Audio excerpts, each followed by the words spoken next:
আল্লাহ তাআলা আদম সৃষ্টি করার পূর্বে করেছিলেন।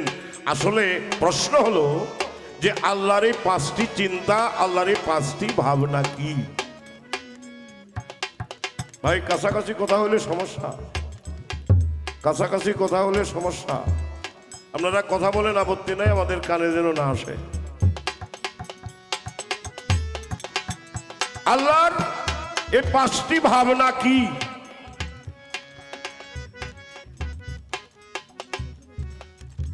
কই জামা লাগে শেষুক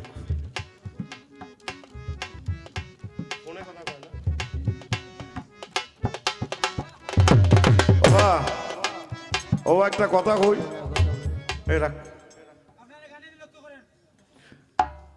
খুব দূরে যাওয়া দরকার নাই।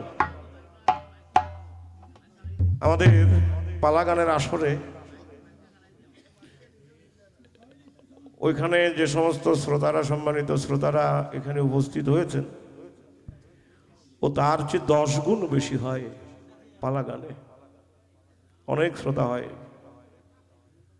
কথা হয় না আমাদের আসরে, কিন্তু করার কিছু নাই, একটু নীরব থাকেন। প্রশ্ন হলো আল্লাহর পাঁচটি ভাবনা কি? সূরা আল বাকারার কথা আপনি বললেন, ওয়াইস কালা রাব্বুকা লিল মালাইকাতি ইন্নী জাইলুন ফিল আরদি খলিফা। আল্লাহ বলেন আমি মাটির দ্বারা একজন প্রতিনিধি সৃষ্টি করতে চাই। এটাও তো একটা ভাবনা, কি বাবাজি? এটা তো আল্লাহর একটা ভাবনার মধ্যে পড়ে। আমি মাটির দ্বারা আদম খলিফা তৈরি করতে চাই। খলিফা শব্দের অর্থ প্রতিনিধি। আমি একজন প্রতিনিধি তৈরি করতে চাই, সৃষ্টি করতে চাই। এর ভাব বিনিময়, মত বিনিময় করলেন আল্লাহ তাআলা তার ফেরেশতাদের সঙ্গে। গেল। এখন মাটি দিয়া আদম তৈরি করলে তো শুধু চলবে না। আল্লাহ তো সৃষ্টি করা, সৃষ্টির বাসনা, সৃষ্টির সৌন্দর্য যদি দেখতে হয়, এটা তো শুধু একা আদম দিয়ে হচ্ছে না। সৃষ্টি হলো আদম, আল্লাহ ভাবনা করলেন যে আমার আরো একটা কিছু তৈরি করা দরকার, আরো একটা কিছু তৈরি করা দরকার। সেইটাকে তৈরি না করলে তাহলে কি হবে? যে খেলার জন্য, যে সৌন্দর্য দেখার জন্য আমি সৃষ্টি করেছি পৃথিবী, সৃষ্টি করেছি আদম, এই সৌন্দর্য আমি দেখতে পারবো না। সৃষ্টি করলেন হাওয়াকে, এটা আল্লাহর ভাবনা। এখন আদম হলো, হাওয়া হলো। আদম আর হাওয়া হইলে তো আর হয় না, তাদের মিলনের একটি ব্যবস্থা করতে হবে। একদম সহজ সরল কথা, আমি একটি মিলনের ব্যবস্থা করতে হবে। দুইজনকে যদি মিলানো না হয় তাহলে তো আর কিছু হয় না। আর মিলাইলেই তো হবে না, রক্ত আছে, সেই রক্তের ভিতর থেকে বীর্য হইতে হবে। সেই বীর্য যদি না থাকে মিলন হইতে পারবে না। আল্লাহ চিন্তা করলেন আমি হাওয়াকে সৃষ্টি করলাম, আদমকে সৃষ্টি করলাম, আদমের ভিতর থেকে, হাওয়ার ভিতর থেকে আরো কিছু তো এই পৃথিবীতে আনা দরকার। আল্লাহ চিন্তা করলেন, চিন্তা করে এই চিন্তাই শেষ হয় নাই। আদম এবং হাওয়ার মিলনে যদিও সন্তান গেল, এইটা শুধু একটি মাংসপিণ্ড। এই মাংসপিণ্ডটার ভিতরে আরো কিছু দরকার। আরো কিছু যদি এর মধ্যে দেওয়া না হয় তাহলে কোনো লাভ নাই। হয়ে গেল মাংসপিণ্ড, হয়ে গেল হাড়, হয়ে গেল, তাতেও হয় না। তার ভিতরে যদি আত্মা দেওয়া না হয় তাহলে এইখানে আল্লাহর যে চিন্তা, শুধু আদমকে নিয়ে না, আদমকে সৃষ্টি করলেন, হাওয়াকে সৃষ্টি করলেন, আদম হাওয়ার মিলনে আরো মানুষ তৈরি করা দরকার। সেই মানুষ কিভাবে তৈরি হবে, তার মধ্যে আত্মা দেওয়া হবে কিভাবে, এই যে কথাগুলি, এই পাঁচটি ভাবনা আল্লাহ তাআলা তার আগে করে তারপরে আদমকে সৃষ্টি করবেন। এই সৃষ্টি করার চিন্তা ভাবনা আল্লাহ তাআলা করলেন। এর প্রমাণ সূরা, উনি বলছেন কোরআনে দেয়া আছে, কোরআনে দেয়া আছে। আজকাল কিছু কিছু গায়করা দেখছি জিজ্ঞাসা করেই প্রশ্ন এখন কিছু কমছে অবশ্য। জিজ্ঞাসা করে কয় যে এটা কোন পাড়ার কোন সরার কত নম্বর আয়াত জিজ্ঞাসা করে। এখন কে লেগে জানি একটু কমে গেছে, এটা এখন আর করে না। যা বলা হইলো সহজ সরল কথায় বলা হইলো, ইহাও কোরআনেরই কথা। আমি ছোট্ট করে এখানে বেশি কথা বলার সুযোগ নাই পরশ ভাই, একটু সমস্যা। ছোট্ট করে আমার একটি প্রশ্ন করে একটি গান করে, প্রশ্ন একটা না আমি দুইটাই করব, দুইটা প্রশ্ন একটা প্রশ্নের মতো। আপনি একটু বলবেন, এটি গান শুনলাম এর মধ্যে একটু ভাব পাওয়া যাবে। ছিল সে ফুল আরো সেতে পঞ্চটি পিরিতে ঘেরা, আছে ফুলে মধু ভরা। এখন পঞ্চপিরিত পাওয়া গেল, সেই ফুলের মধ্যে আমার একটু জানা দরকার, এই ছিল সে ফুল আরো সেতে পঞ্চটি পিরিতে ঘেরা। আপনি দয়া করে একটু জবাব করবেন, এই পঞ্চপিরিত কি কি?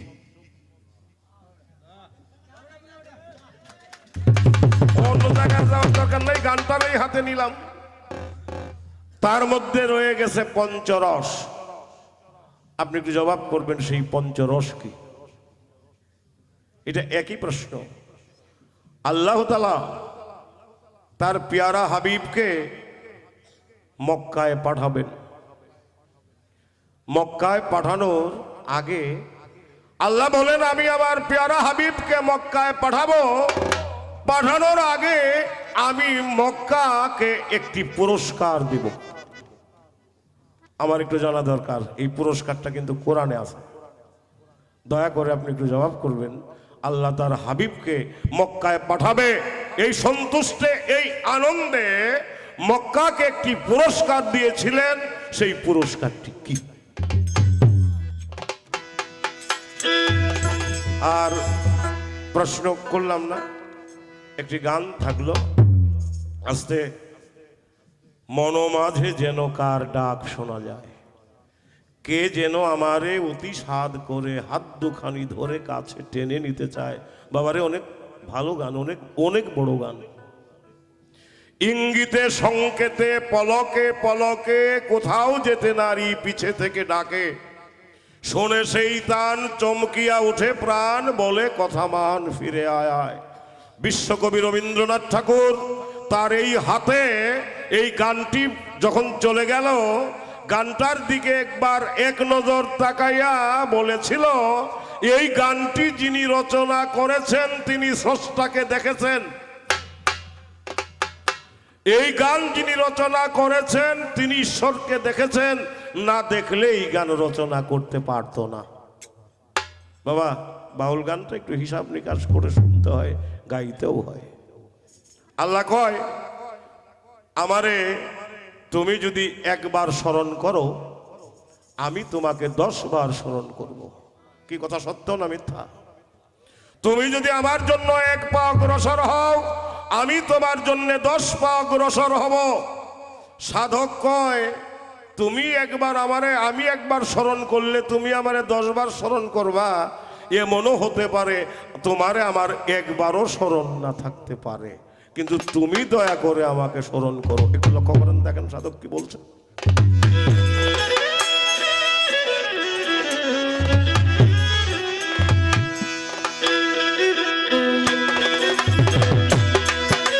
এই দেশে বান দিয়া রাখছে গো, ও গুরু কামিনিয়ার কাঞ্চনে,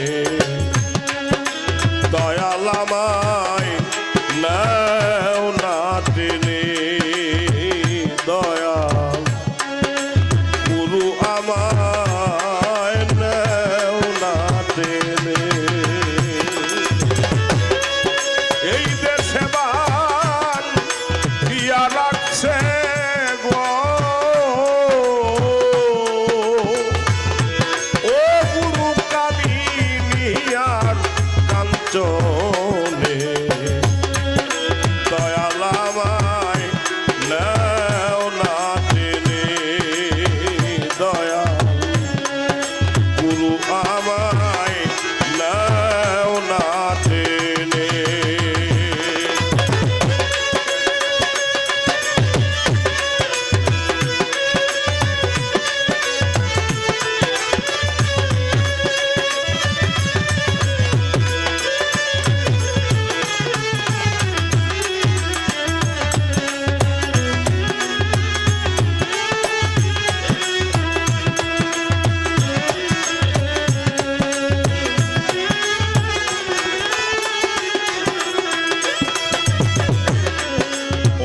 দিন হয় সঙ্গ ছাড়া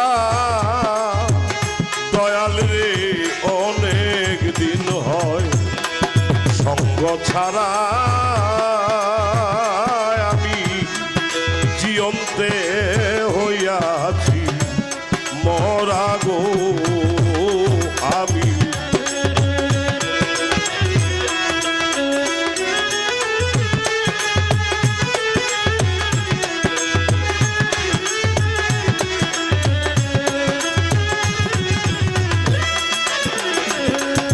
অনেক দিন হয় সঙ্গ ছাড়া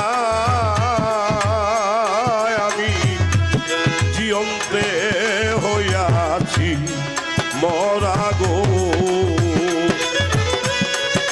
তোমার কাছে যেতে রে প্রাণ প্রাণ,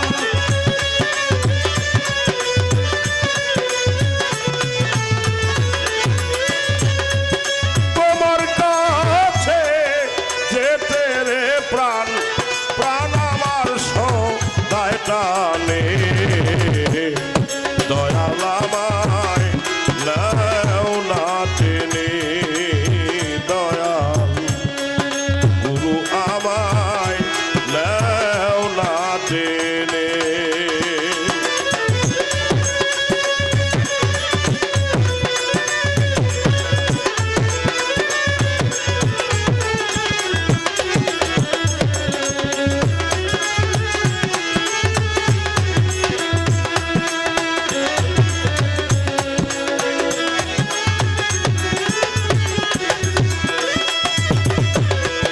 অনেক দিন এসেছি হেথা বান্ধব আমি, অনেক দিন এসেছি হেথা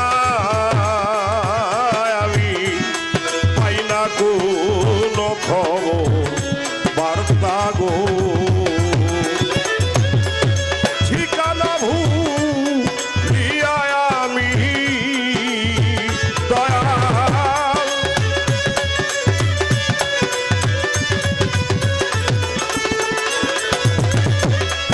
ঠিকানা ভুলিয়া এখন কান্দি আমি রাত্র দিনে, দয়াল আমায় নাও না টেনে, দয়াল গুরু আমায় নাও না টেনে।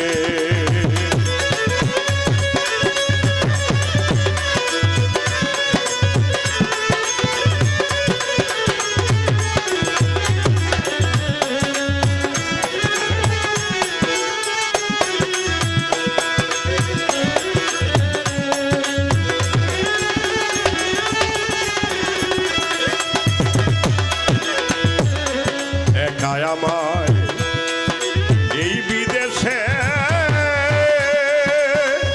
দয়াল রে, একাই আমায় এই বিদেশে তুমি পাঠাইলা কোন সাহসে গো।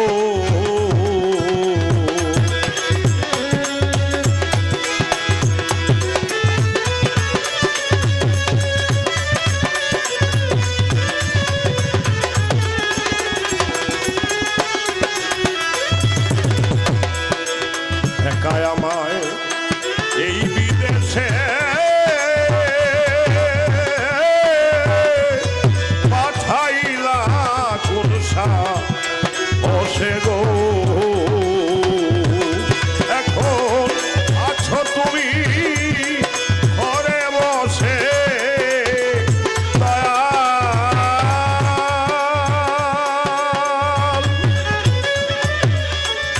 ছোড়ো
আর আমায় করে স্মরণ দয়াল রে একবার আমায় করে স্মরণ আমার প্রাণের জ্বালা করো বারণ গো তুমি যে না কার্যকার